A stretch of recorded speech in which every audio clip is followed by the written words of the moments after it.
আর বন্ধুরা কেমন আছেন সবাই? আশা করি ভালো আছেন, আমিও ভালো আছি। তো আমি বাচ্চাদের কিভাবে অতি সহজে খাতার মধ্যে সমস্ত ইংলিশ এবং বাংলা কিভাবে লেখানো যায় সেই নিয়ে ভিডিও আপলোড করি। আজকে হলো আমরা লেখাবো বাচ্চাকে ক্যাপিটাল লেটারের পি, পি ফর পিকক।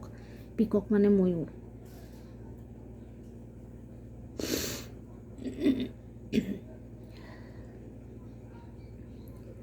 তো এই হলো পি।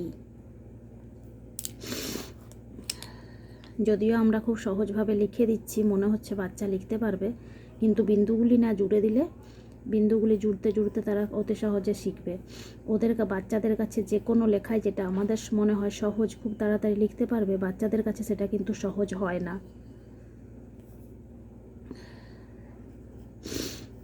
দাগ দিয়ে এভাবে ঘুরিয়ে দাও তাহলেই হয়ে যাবে, এটা কিন্তু নয়। বাচ্চার কাছে সমস্তটাই কঠিনই থাকে। তো P, P for peacock, peacock মানে ময়ূর। এভাবে 1 2 3 4 লাইন্স কপি থাকে বা 4 রুলস কপি। তাতে এভাবে ক্যাপিটাল লেটারের পিটি হয় এইরকম উপরে 1 2 3, এই 3টে লাইন নিচের লাইনে আসে না। পরবর্তীকালে আমি এ নিয়ে ভিডিও আপলোড করব, আপনারা চাইলে দেখতে পারবেন।